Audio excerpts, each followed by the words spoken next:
Hello বন্ধুরা, আবারও চলে এলাম আপনাদের সঙ্গে। তো আশা করছি সবাই ভালো আছেন আর আমিও খুব ভালো আছি। তো আজকে চলে এলাম আরেকটা নতুন ভিডিও নিয়ে আপনাদের সঙ্গে। তো তার আগে কিছু কথা আপনাদের সঙ্গে বলে নিই। তো আমার ভিডিওগুলো আমি বলছি না খুব বেশি ভিউজ হয়, আমার 100, 200, 250 এরকম করেই ভিউজ আসছে। তো আমি চাইছি না যে আমার হট করে ভিউজটা বেড়ে যাক, আমার এইরকমই হবে। আমি চাইছি আস্তে আস্তে গ্রো হোক, কিন্তু যাই ভিউজ হোক না কেন তাতেই আমি সন্তুষ্ট। কিন্তু কি বন্ধুরা, যারা আমার ভিডিও দেখেন তারা একটা অবশ্যই কমেন্ট করে যাবেন। কমেন্ট করলে ভিডিও করার আগ্রহটা অনেকটাই বেড়ে যায়। আমার এমন অনেক বন্ধুরা আছে যারা আমার ভিডিও দেখেন কিন্তু আমার ভিডিওতে কোনো কমেন্ট করেন না। তো আমি বলছি একটা কমেন্ট করবেন, কমেন্ট করলে ভিডিও করার মানে আগ্রহটা অনেকটাই বেড়ে যায় বন্ধুরা। তো আজকে আর বেশি কথা বলবো না, এটুকুই বলার ছিল। তো চলুন আজকে নতুন ভিডিওটা শুরু করা যাক। আমি আবারও বলবো, সব ছেলে কিন্তু খারাপ হয় না, সব পুরুষ কিন্তু খারাপ হয় না। একজন পুরুষ মানুষ আমার সঙ্গে যদি থাকে, আমার কিন্তু অনেকটাই প্রোটেক্ট বেড়ে যায়, সাহস বেড়ে যায়, মনের জোর বেড়ে যায়। আমি নিজেকে খুব সেফ ফিল করি। আমি মনে করি পুরুষ মানুষ আমার সঙ্গে আছে মানে আমার দিকে কেউ চোখ তুলেও তাকাতে পারবে না।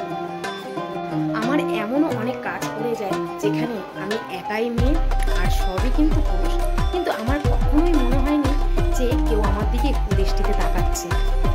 একদিন একটা ঘটনা ঘটেছিল আমার সঙ্গে। আমি ট্রেনে যাওয়ার সময় একজন লোক আমায় দেখে কুদৃষ্টিতে আমার দিকে তাকাচ্ছে আর শরীরের অঙ্গভঙ্গি করছিল।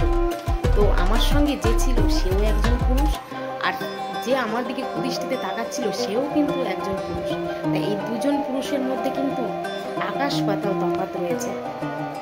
এদের দুজনের মধ্যে বিস্তর তফাৎ রয়েছে। সত্যি বলতে এখনো আমার মনে হয় পৃথিবীতে মনুষ্যত্বটা এখনো বেঁচে আছে। তো দুঃখের বিষয় এটাই, কিছু পার্টিকুলার মানুষের জন্য গোটা পুরুষ জাতিকে আমরা ভুল বুঝি, গোটা পুরুষ জাতিকে আমরা নিন্দার চোখে দেখি। কোনো প্রফেশন, কোনো জাত, কোনো ধর্ম কিন্তু কখনো খারাপ হয় না, খারাপ হয় সেই মানুষটা। তাই আমাদের লড়াইটা কোনো পুরুষ জাতির জন্য নয়, বিকৃত মস্তিষ্কের মানুষের জন্য আমাদের লড়াই করতে হবে। তাই বলি কি, খারাপের ভিড়ে হারিয়ে না গিয়ে একাই না হয় দাঁড়াও। তো আমার মনে হয় উপরন্তু শিক্ষিত হওয়ার চেয়ে মানুষের মধ্যে মনুষ্যত্ব বোধটুকু থাকা অত্যন্ত জরুরি। মাস্টার, ডক্টর, ইঞ্জিনিয়ার এসব হওয়ার আগে একজন ভালো মানুষ হওয়া কিন্তু খুব দরকার।